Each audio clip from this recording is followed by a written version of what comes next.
All right, well, good afternoon and welcome to our first installment of the Alaska Outdoor Alliance Lunch and Learn series for 2021.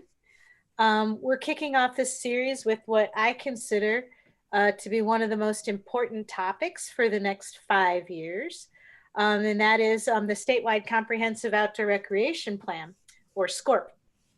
The SCORP outlines the state of Alaska's outdoor recreation landscape, and then charts a course for investments that would be made and decisions that would be made concerning it for the next 5-year period.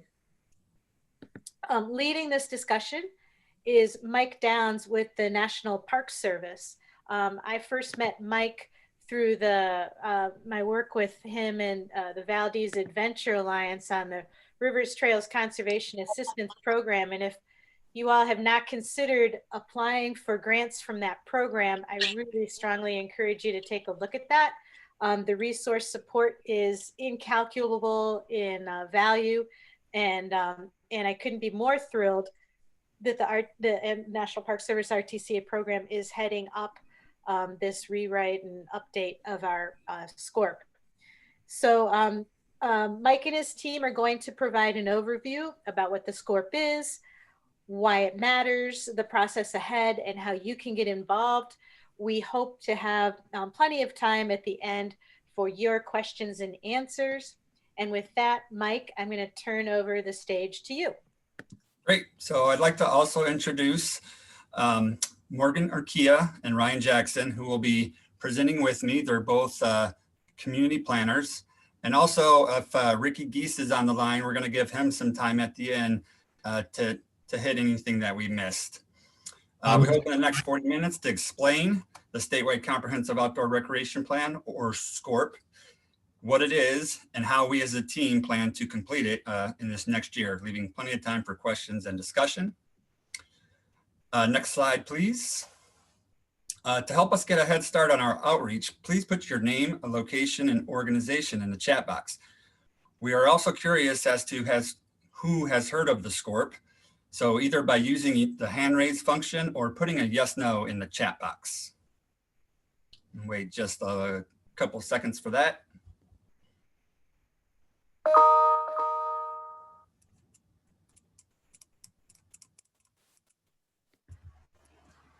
Now I would like to introduce Ryan Jackson.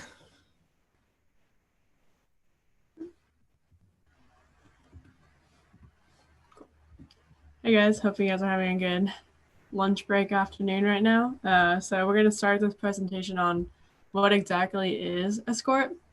So the SCORP stands for the Statewide Comprehensive Outdoor Recreation Plan, or we'll be calling it SCORP through this entire process. So the SCORP serves as a guide for all public outdoor recreation in urban and rural neighborhoods, cities, regions for a given state, which would be Alaska for us, obviously. The SCORP attempts to bring together the wants and needs of the recreational user and provides into a single comprehensive document. So the state of Alaska has done a SCORP since it came out, which has been in the mid-60s. And we have shown that outdoor recreation is an important part of Alaska's lifestyle. So you can think of the SCORP kind of as a tool for the state to figure out about outdoor recreation. This provides the state with government agencies, communities, and nonprofits with a reference for outdoor recreation, preferences, use trends, and issues relevant to Alaska in the upcoming 5 years. It also identifies statewide capital investment priorities for acquiring, development, and protecting outdoor recreation resources. So that's just a brief overview of what the SCORP is, and we'll just keep diving in deeper and deeper until the end of the presentation. So the SCORP plan includes a wide range of information, but generally includes about 8 of these specific types of stuff, but doesn't need to be included. The first one is establishing outdoor recreation priorities. These priorities can also be referenced as themes. That's what a lot of SCORPs call them. Looking through our past SCORPs, we've had a few common themes. Some past themes are lack of funding, tourism and the economy, improving access, and meeting community needs. The biggest thing that we saw from doing all this research, background research, was funding.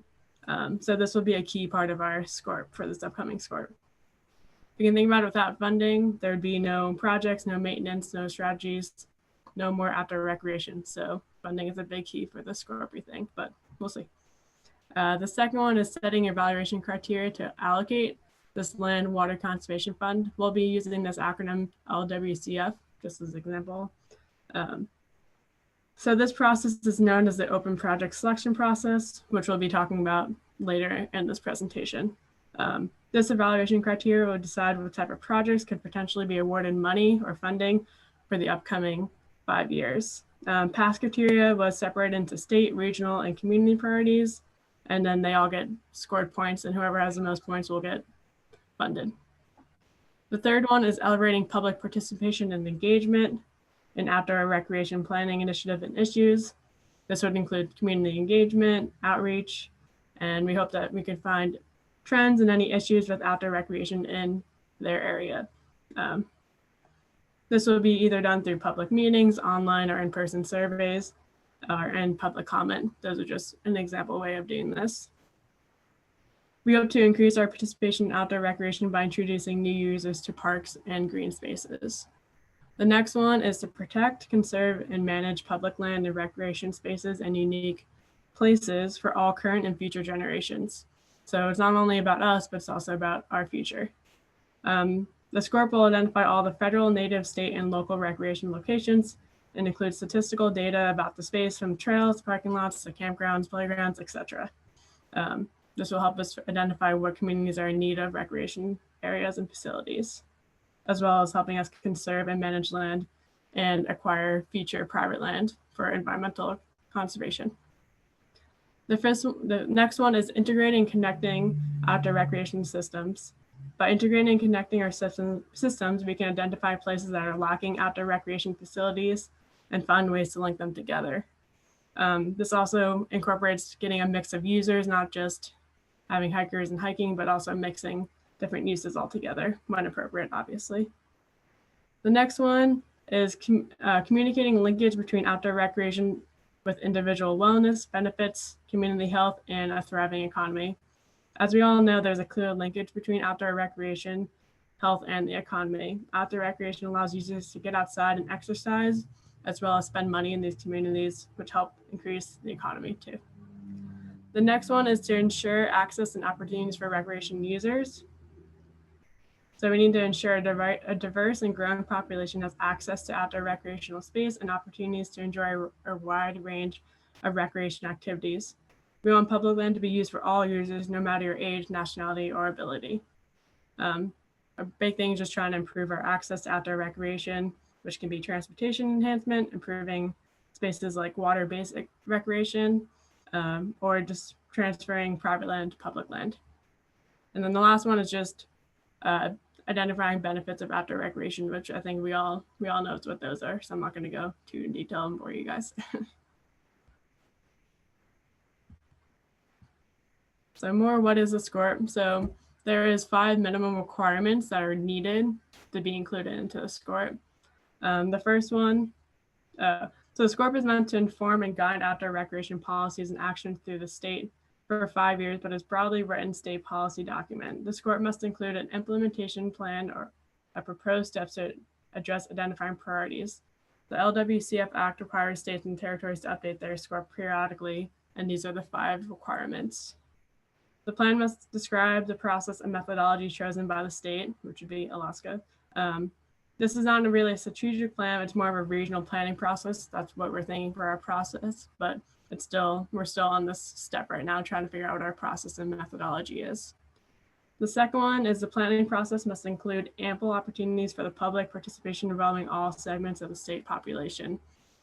And we hope that we can reach out to everyone in Alaska that wants to help us out.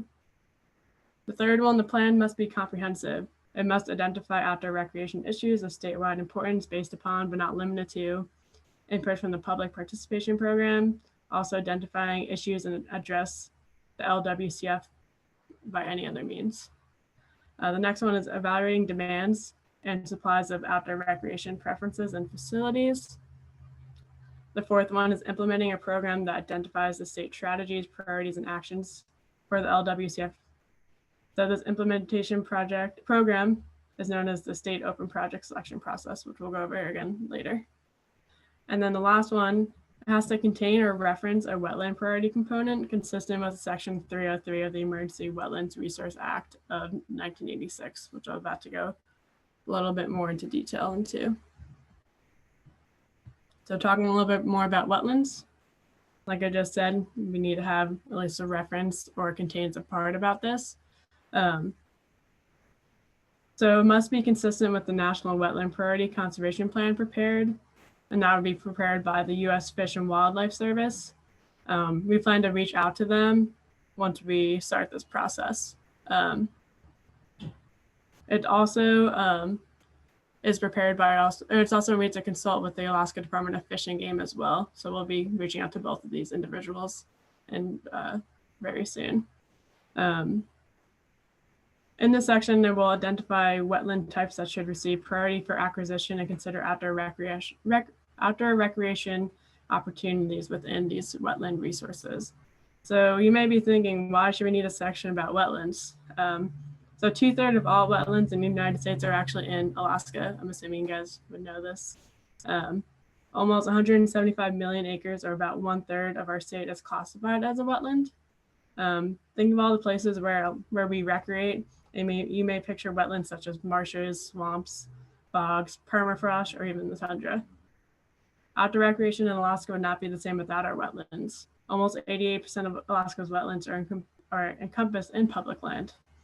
So that's a big part of why we're doing this wetlands, but it's also required with LWCF.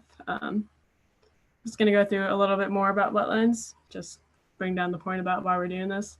So Alaska's biggest threat to wetlands include pollution, changing climate, habitat destruction due to filling of development, introduction of invasive species, irresponsible ATV use, and resource extraction. But there's also a lot of benefits too of having wetlands. So wetlands are filters. It can control floods, and they're home to species and ecosystems that are part of the Alaska landscape that we need. So based off of those couple slides, that's kind of like what is a SCORP, and then Morgan's going to dive deeper into what the LWCF is.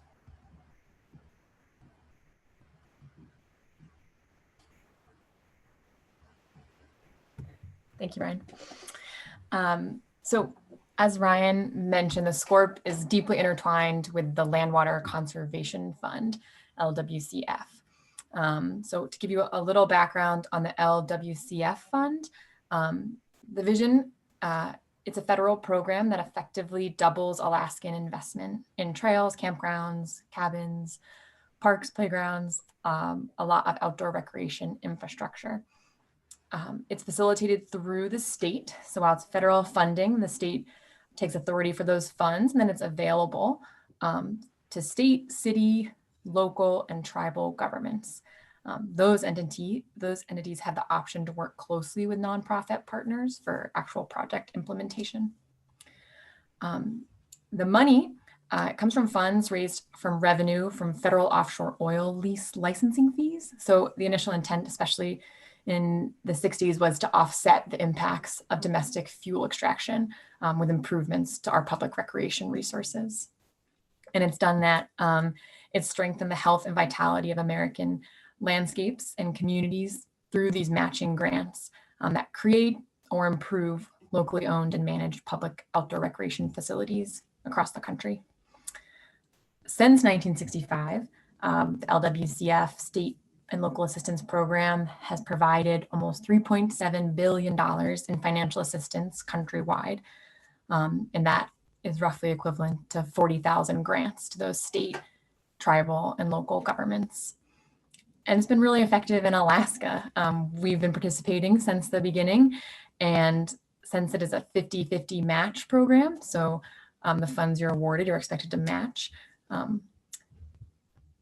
All of those funds total, let's see, since 1965, it equals an investment of more than $70 million in development or acquisition of public outdoor recreation facilities in the state.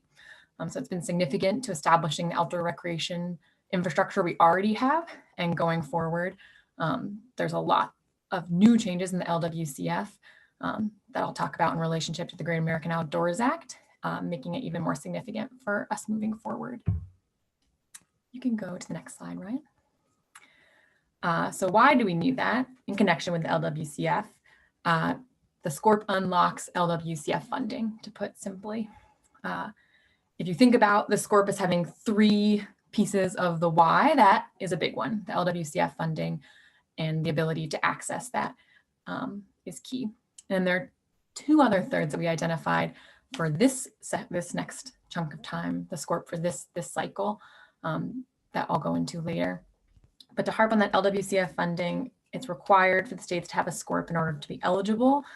And it is necessary to unlock those funds. But as I was alluding to, historically, you can see that LWCF has been a rich source of investment for Alaska and for the country. Now, with the Great American Outdoors Act, there's even more at stake because the Great American Outdoors Act took 2 important actions to increase the possibility of LWCF funding. One, it guaranteed the LWCF fund in perpetuity. So instead of Congress needing to vote to approve and authorize the funds each year, now with the Great American Outdoors Act, those funds will be there, whether or not they're without the approval process yearly. The Great American Outdoors Act also increases the available funding to states. So in past years, Alaska could be seeing amounts of $1 million. And we can expect Alaska now to be eligible for over $3 million by 2022, which, simple math for the 50-50 match, that could be over $6 million in investment in Alaskan outdoor recreation in 1 year. So it provides a lot more opportunity for what we're able to develop and the number of projects that we're able to reach. Interestingly enough, so that with those few requirements that Ryan spoke of earlier, one being that we have to have the SCORP, and then the list of basics that Ryan was talking about. Other than that, there's so much more we can do with a SCORP that makes it more significant to us as Alaskans. And that brings me to those other 2/3 of that pie. Ryan, you can go to the next slide. So as a state, we have the capacity to design and implement a SCORP that best meets the needs for us in this moment for this 5 years. Looking at SCORPs across the country, there's enormous range in the length, the depth, the content. We've got 500 pages, you've got 30 pages, you've got 10 pages, and maybe upwards of a few hundred. They all meet the requirements, and most tend to address a handful of major themes, speaking really broadly, though that's not always been the case. In SCORPs from a decade ago, if you tend to have focused more on one central issue, there have been trends in state development. So that is not set in stone. And we have a lot of leeway to exceed the LWCF requirements and have a SCORP that can be useful as a state plan. The 2 major fields that are pieces of this new approach to a SCORP that the state would like to move forward for this cycle start with prioritizing projects and having the SCORP be an effective advocacy tool. So for prioritizing and cataloging ongoing projects, the state, no matter what cycle, the state chooses projects for funding in that open selection process that Ryan alluded to, with criteria that's largely set by the Outdoor Recreation Trails Advisory Board, the ORTAB board. And what we hope to do through the creation of a database, which we'll talk about later as well, a database of projects eligible for funding, is to have a readily available tool to make the selection, the funding, and the implementation process more efficient for getting those dollars onto the Alaskan landscape and out of gridlock. The criteria for prioritization in a database would be part of the outreach process and through the whole SCORP process to appropriately reflect the needs of our state. The second part of that is an advocacy tool. The SCORP, I was trying to imagine sitting down with the list of all the projects you could think of in Alaska that could further our outdoor recreation industry. And as a legislator, you couldn't help but be overwhelmed and see it as a priority if those needs are outlined specifically and clearly with local voices heard. So it can be very effective in outlining that demand for recreation in the state, contrasted with the capacity as it exists now, and really really bring home those gaps or synergies between the demand and the capacity. So by using this regional model that Mike will talk about in just a minute, there's in the potential of this comprehensive database, the SCORP can be really effective for keeping outdoor recreation on the legislative agenda and properly outline the need we have in the state by prioritizing outdoor recreation. Go to the next slide, Ryan. Oh, you're on mute. Based off what Morgan said, we're just going to do a little kind of recap of what our past SCORPs have done in the state. So from 1966 to 2019, LWCF has tremendously helped and expand out and update outdoor recreation in the state of Alaska. These past 50 or so years, Alaska has received over 40 million LWCF awards funded, which has funded over 300 projects in over 50 different locations across Alaska. The project list is an example of funded LWCF projects, from facility improvements in Fairbanks to park maintenance in Dillingham to playgrounds in Wrangell. SCORP projects can range any breadth that relates to outdoor recreation, and hopefully this diverse type of outdoor recreation project can help you think of new LWCF funded projects for this upcoming SCORP. Looking at this map to the right, so looking at the LWCF awards, we can see there's some discrepancy for the dollar amount in some areas. For example, you can see that Anchorage has a lot more money than most of the other places. So this is done so recently project priorities have included incorporating outdoor recreation in rural areas and diverse population and users. So that's been in the last 10 or so years. So that's why other areas across Alaska doesn't have as much funding. And like I said before, this is the past 55 years or so. So most of the population was in Anchorage or Juneau or Fairbanks. That's why this has more money in these locations. But we're hoping that in the future that the areas will be hopefully a little bit more even out.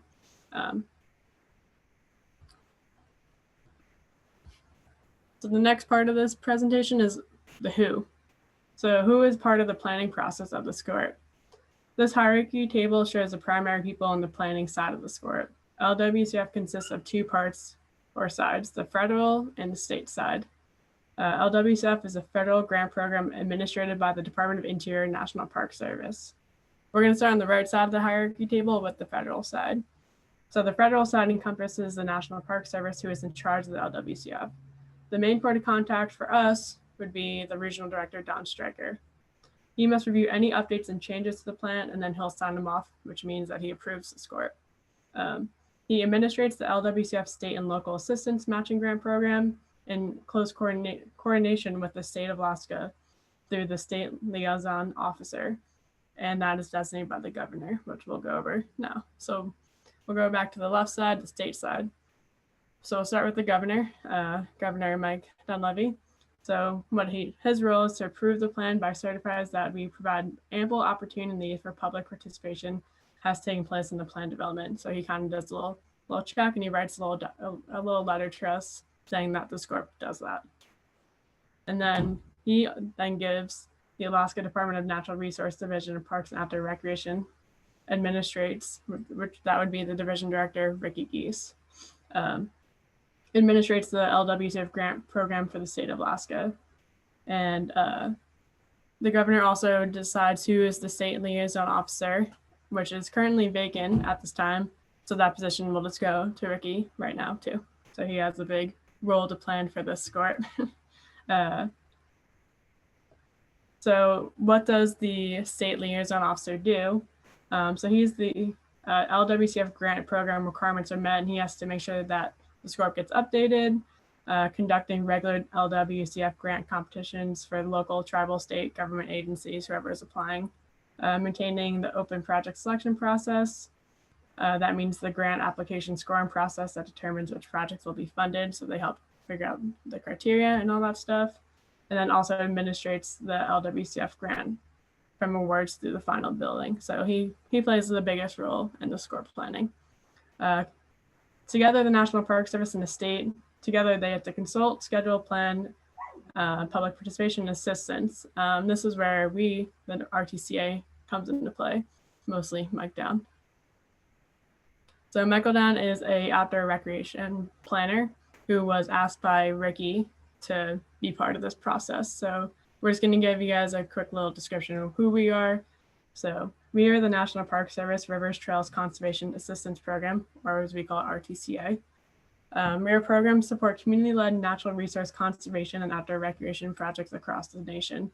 The 4 or 5 of us here are mostly we just focus on the state of Alaska. We are a community technical assistance program that builds healthy communities through parks, trails, outdoor recreation opportunities by improving access to outdoor recreation and park amenities on lands and water that supports healthy lifestyles for all users. We conserve natural lands, rivers, and watersheds by strengthening the conservation and stewardship of public lands, waterways, and wildlife habitats. We also engage the youth in outdoor recreation and stewardship, strengthen the organizational capacity of project partners by developing and strengthening effective and sustainable community organization and partner groups. And we also facilitate strategic planning and collaboration between parks and communities to achieve the shared goals. So based off of that, Ricky was like, maybe RTCA would be the best fit based off their skill sets. So Ricky applied for technical assistance through our application process, and RTCA will accept the application and will be assisting for the next year or two, depending how long we need to work on this SCORP. So like I said, he asked Michael Down, the outdoor recreation planner of RTCA, which will be speaking next. I know he's been pretty quiet during this presentation, to assist with the planning process of the SCORP. And he would hope that our role would be partner outreach, facilitation, and helping actually write the plan. That would be our 3 big roles, but we're also doing a lot more than just doing those 3 things.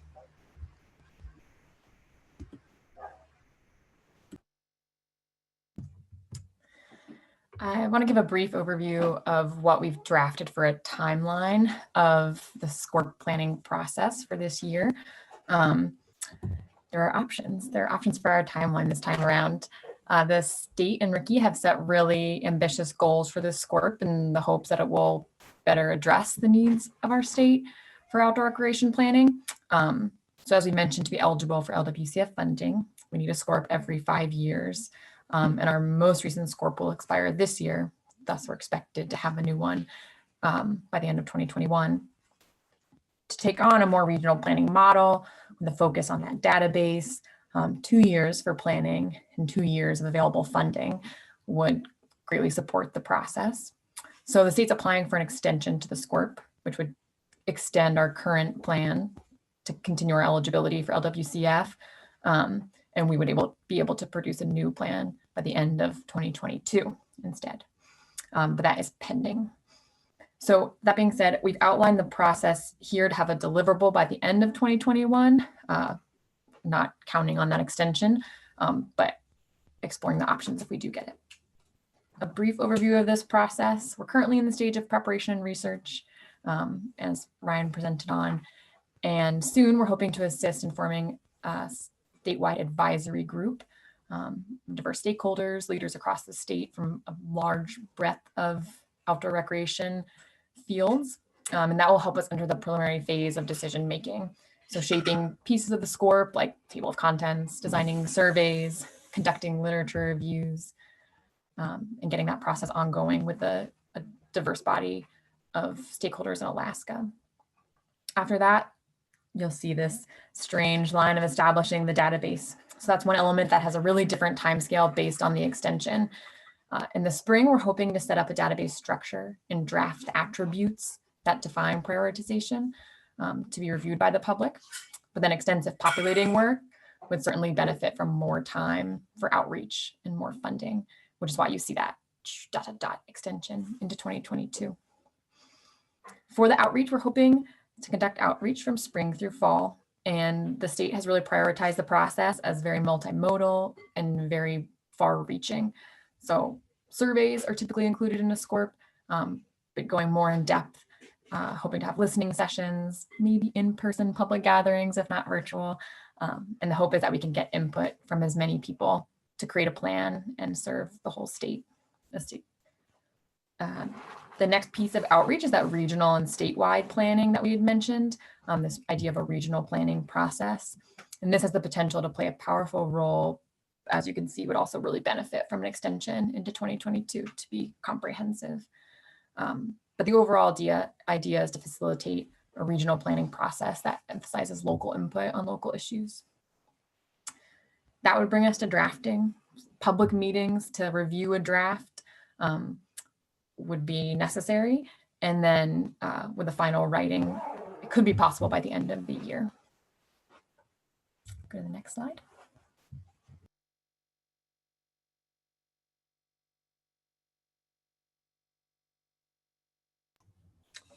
So this is me. I finally get to say something.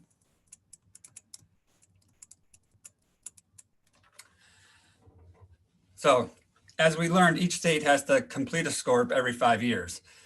And most of the documents have been vague documents with lots of statistics and no planning. And some states were doing their best just to complete it so that they were eligible for LWCF. So working with Ricky and people like Lee and Chris Beck, we are trying a new approach in Alaska. So one of the main things we want to add is advisory groups, and they become a big part of SCORPs in the lower 48. And to my knowledge, we have not been able to find any evidence in past plans that we have had one before. The group will be made up of no more than 20 organizations with one representative. We are working hard to make sure it's diverse and inclusive and represents all outdoor recreation, including motorized, hunting and fishing, kids and playgrounds, etc. This group will not be a voting body, but a true advisory body that will inform Ricky on key issues that we may not have the background on. We are putting a list together now and hope to start reaching out before the end of the month.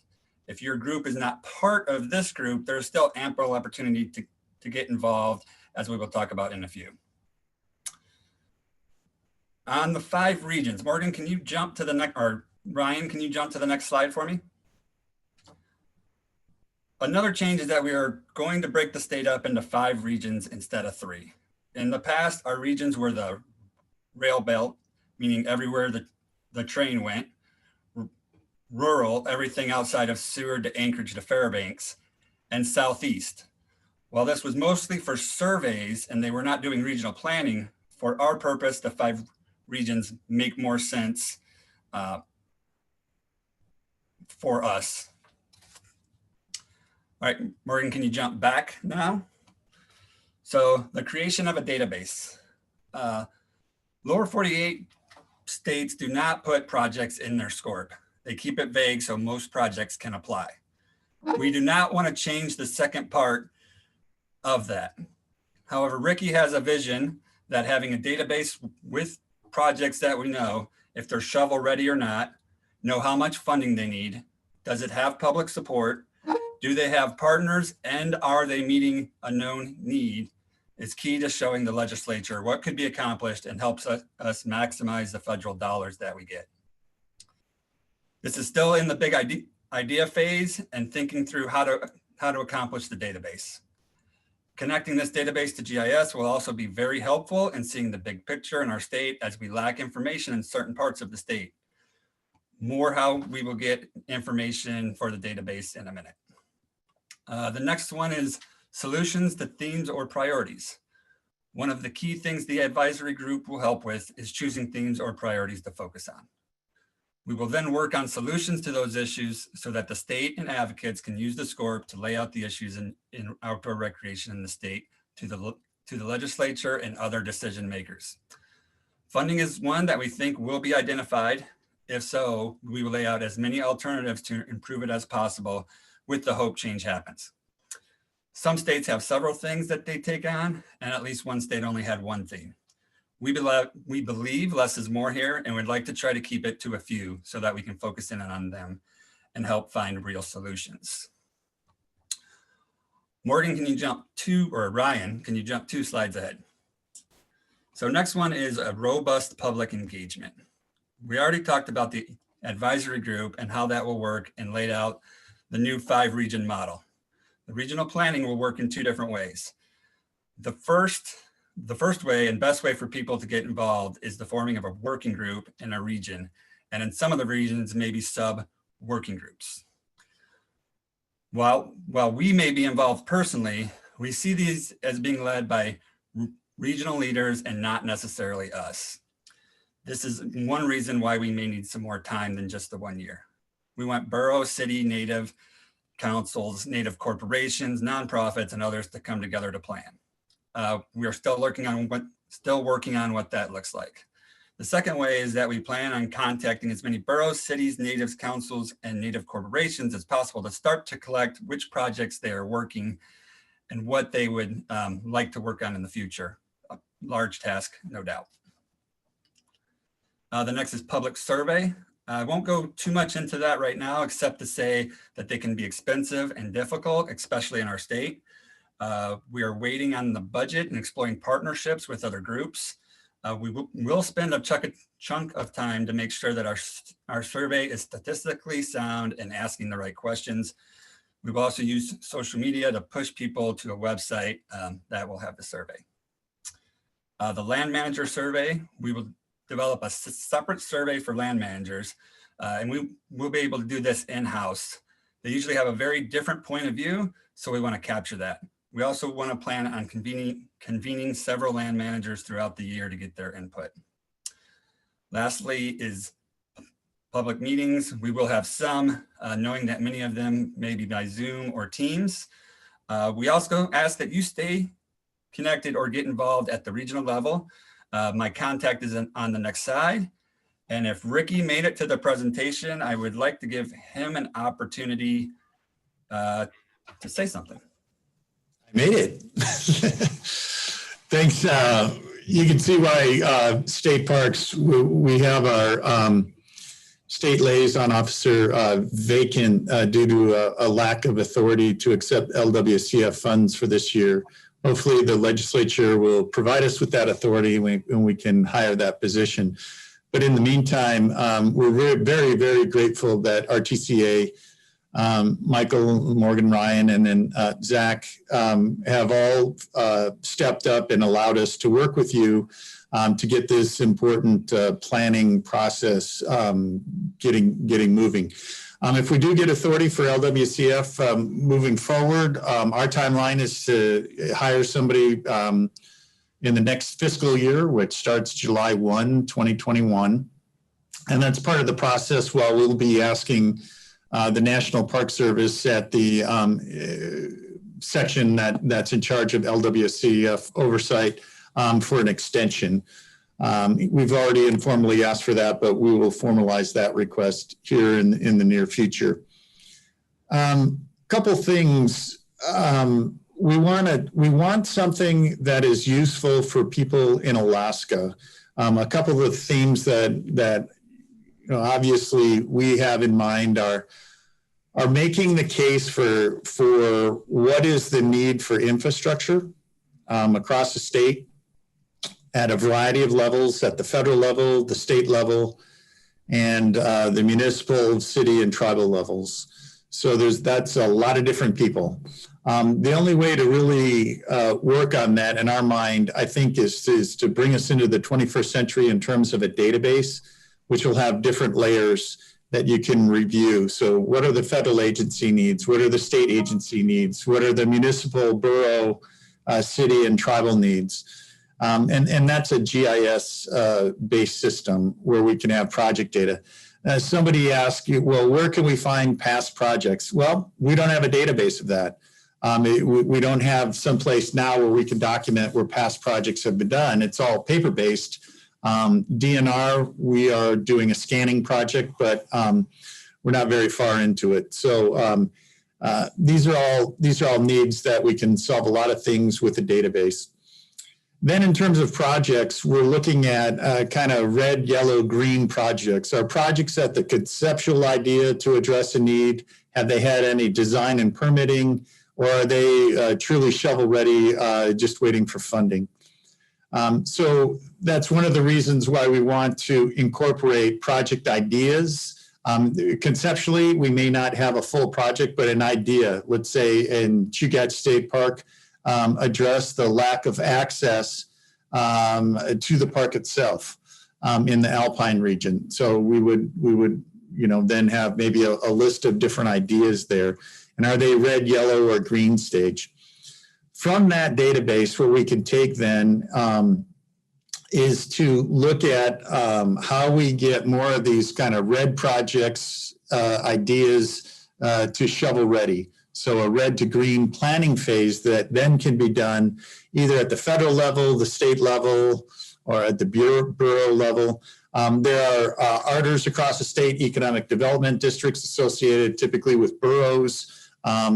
They can use their planning money, and then we'll have a tool which anybody basically can look at. Maybe a borough wants to look at what's the need for recreational planning authority. I know the Kenai Peninsula Borough does not have recreational planning authority, whereas the Matsu Borough does.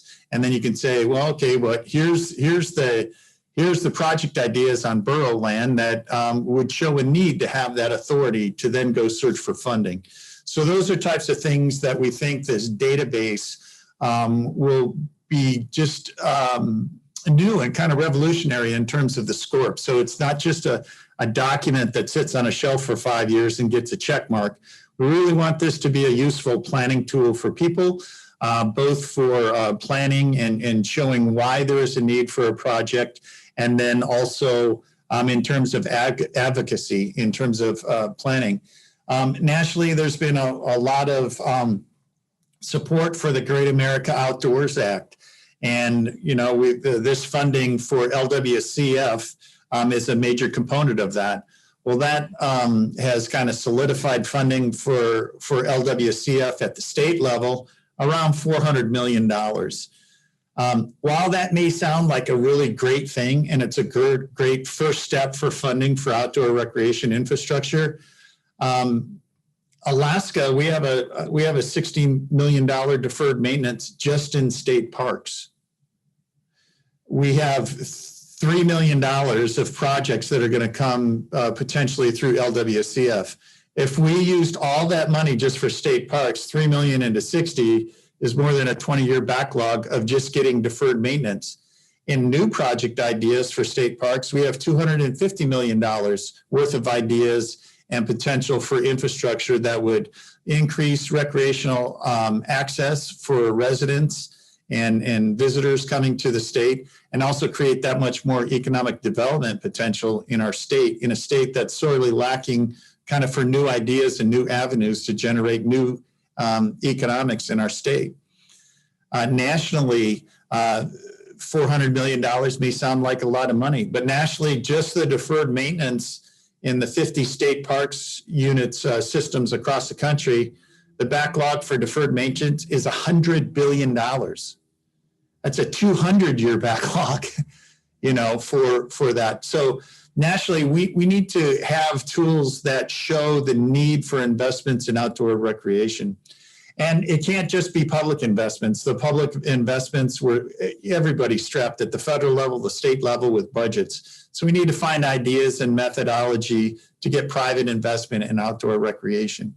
And that's part of what this tool will do, is to show people in the private investment community, hey, there's a need for all these type of investments. Look at this, whether you're a foundation or whether you're a private equity firm that wants to make investments and see a return on investment. So those are the type of things that we're looking at in this SCORP that will, one is to look at a database structure that will be useful. Two, to look at where the needs are and kind of identify where these projects are in terms of their own timelines. And then three, kind of showing, you know, then we can take a database of overall needs for the whole state, saying, hey, these are investment opportunities. The governor in this year's governor budget has a $350 million bond package for basic infrastructure.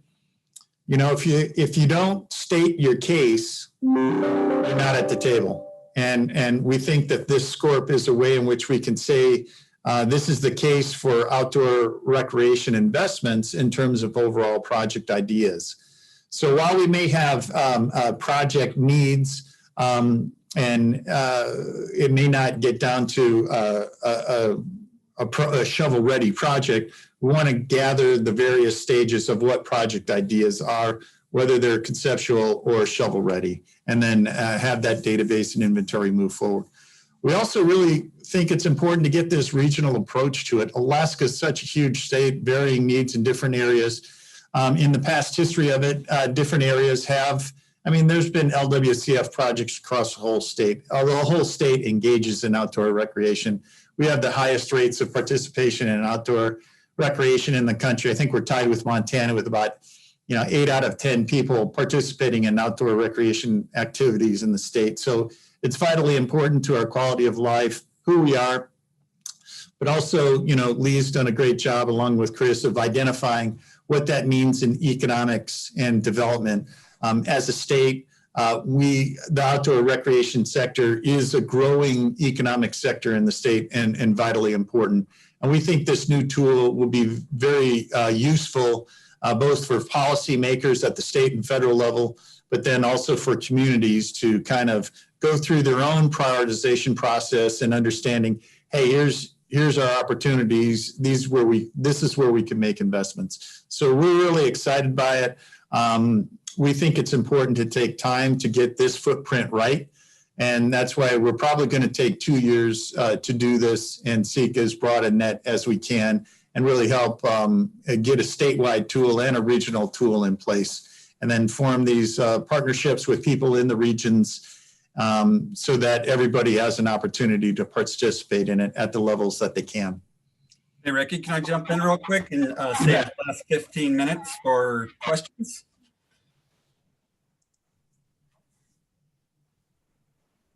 Oh, so does anybody have any questions?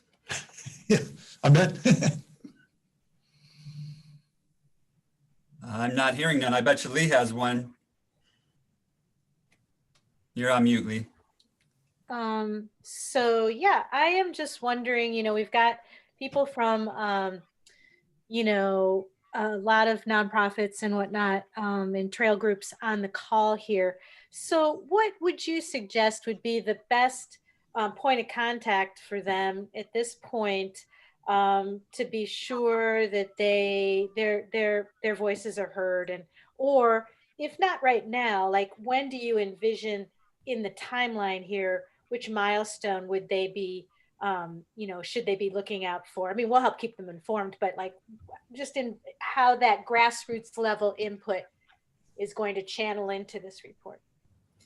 Yeah, so I think the regional planning is going to be the key point, and we hope that sort of starts this summer. I will say that anybody on this call, I probably know most of you already, and you should feel free to reach out to me by email anytime. And if you want to find out how you can get involved or find out more, I'm more than willing to do that.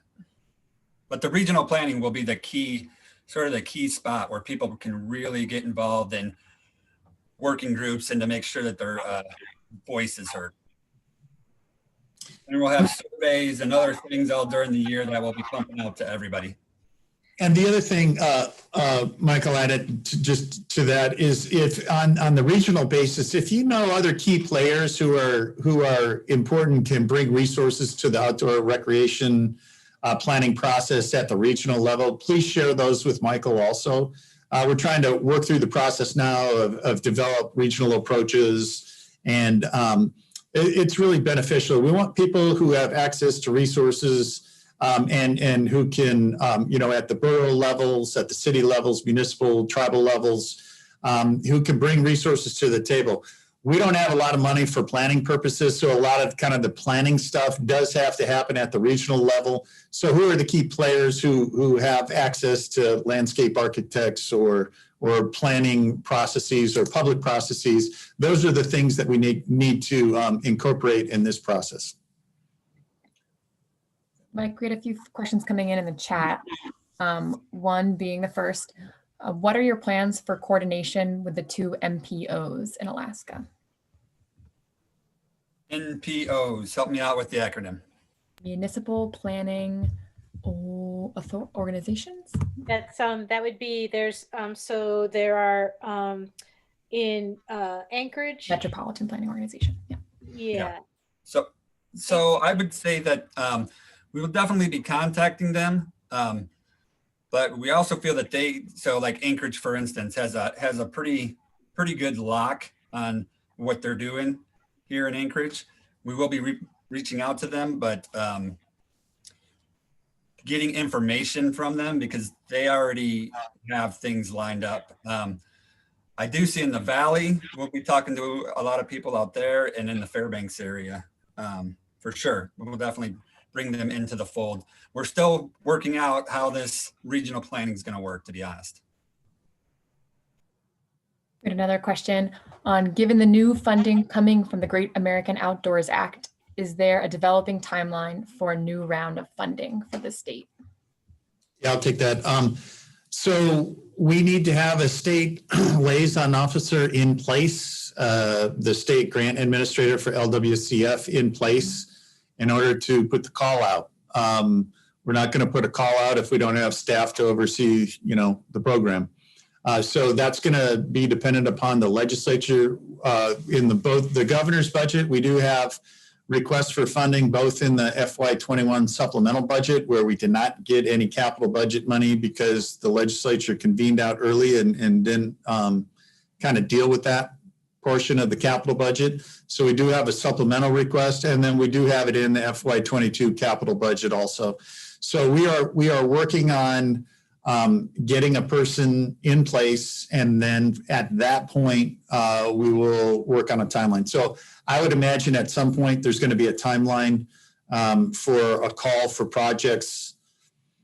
The earliest is going to be in the fall or the summer or fall. The soonest we can hire somebody will be July 1.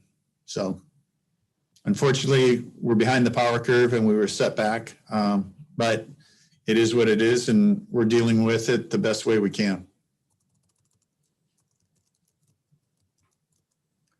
So, Lee, if I could, I'd jump in with a question observation. I've heard through people like Lynn Brandon and Sitka that while the direct beneficiaries of these programs are, as you've all said, municipal governments, tribal entities, that there are good examples of those approved entities working really closely with local nonprofits.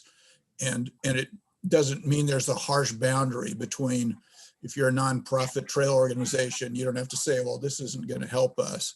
And Lynn, who's on the line, I'm sure could elaborate, but it does seem like those officially designated entities can actively partner, even if they themselves may not have the resources to match or do the planning, and greatly expand the impact of the whole program. I believe I've understood that correctly, but it's, I think, something to share with the group.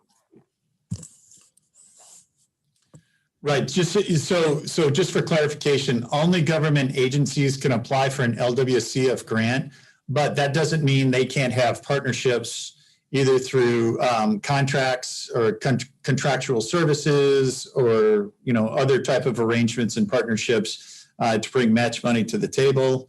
So don't think that if you're a nonprofit that this doesn't impact you one way or the other.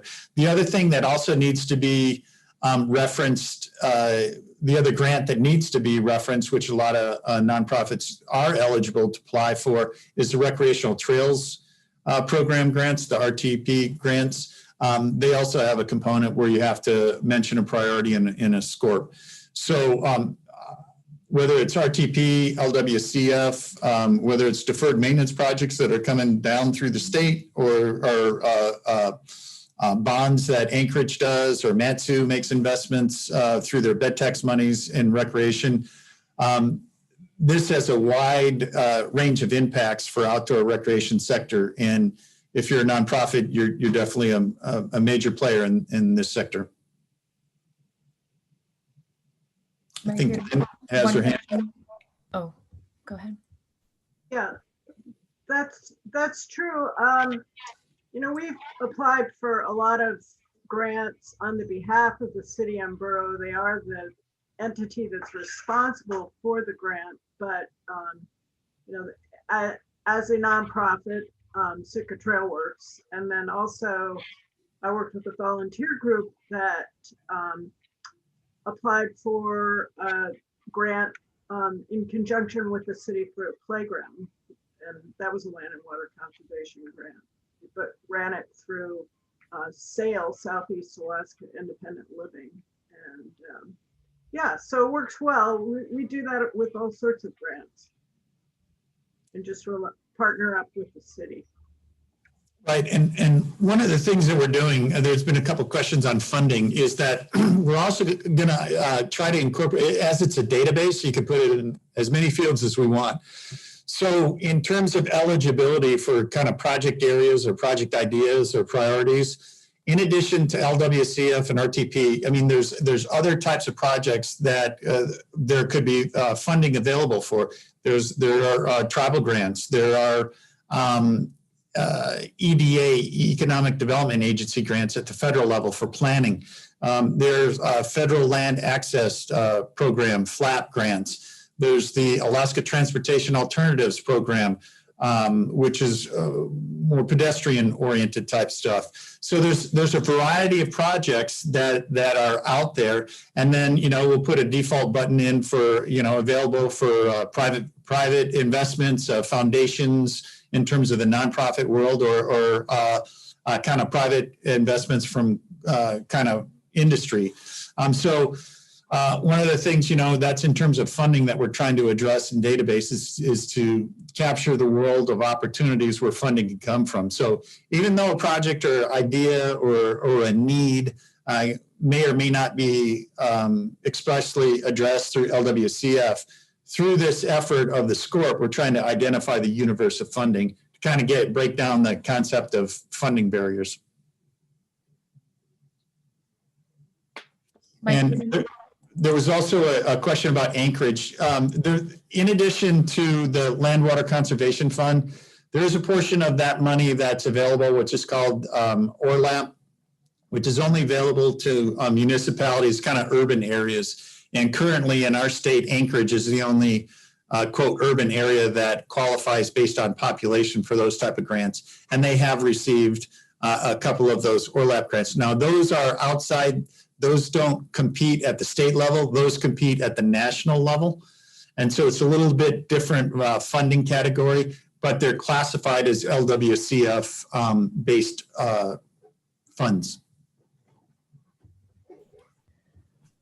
Part of that question as well, I want to read the last part to see if anyone has an answer, was is there an ongoing effort, or rather, I think there is an ongoing effort to have some areas with a decreased match.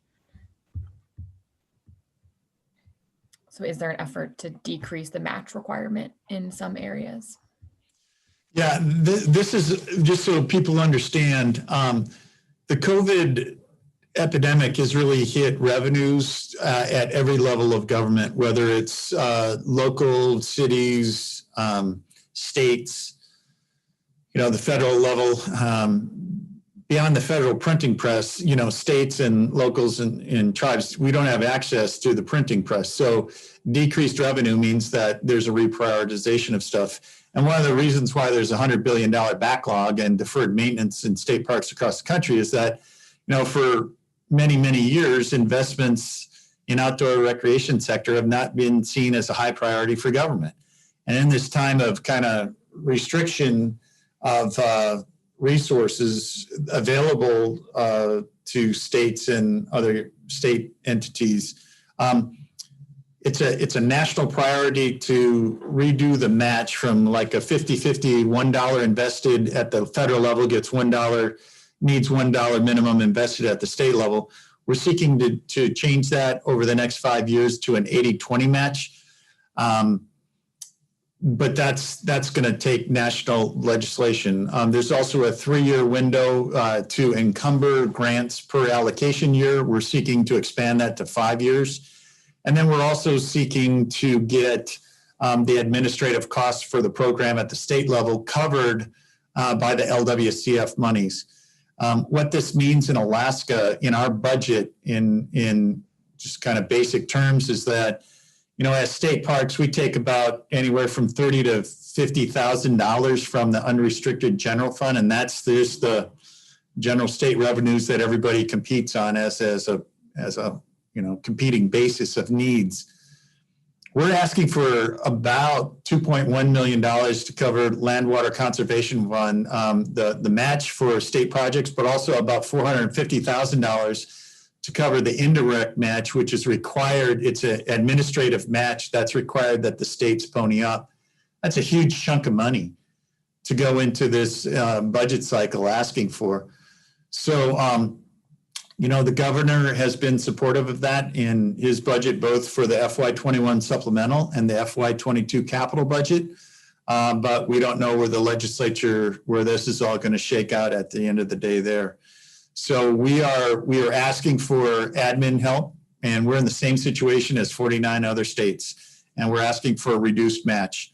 And we're in the same situation as 49 other states. And so those are the three top priorities that all the states are asking for.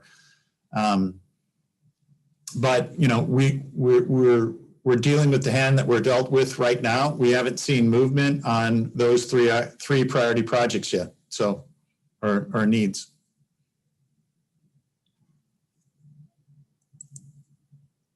So that looks like our hour, Lee. Okay. Thank you so much, Mike and Morgan, Ryan, and Zach, to our MPS team, and to Ricky Gease for being part of this call. Hopefully everybody kind of understands why this is such an important thing to be clued into and be a part of. And I want to emphasize that this plan, hopefully more so than past plans, will really make sure that we're looking at fair, equitable, and inclusive, planning for the future for outdoor recreation in our state. So even if you are on this call and you're from an area that doesn't have as cohesive of infrastructure, like as developed as, say, Anchorage or some of our bigger communities, there is a place for you in here. You can see from the map of Alaska where that Ryan shared earlier in the presentation that there other areas get money for playgrounds and outdoor basketball courts and things like that. And so there is a place for, it's for everything you do outside, and whether that's on water or land, it's on playgrounds or soft dirt, on concrete or dirt, whatever surface. We hope to be able to, this plan will be reflective of all of that great diversity of opportunity we have here in Alaska. We will continue to issue updates through our e-newsletter as this process moves along, to be sure that we are getting word out to all of you about this process, and so that there is plenty of time for plenty of opportunity for engagement. I will note that as we look forward, just as part of this Lunch and Learn series and what's going on with our sector, is that we're taking next week off, but we'll for the inauguration and all of those hopefully peaceful celebrations. And then we'll resume this series on January 27th. Meanwhile, remember that you can keep up with all the latest news and events by following us on Facebook at AK Outdoor Alliance, or sign up for our newsletter. We're going to have news of an upcoming membership drive, so we can really start better quantifying and demonstrating to our elected leaders how much support there is for this movement. And that will conclude this session for this week. I really appreciate so many people tuning in. Hope this helped explain this process and its importance to you and your communities and the projects you care about. And we'll be in touch. Thank you.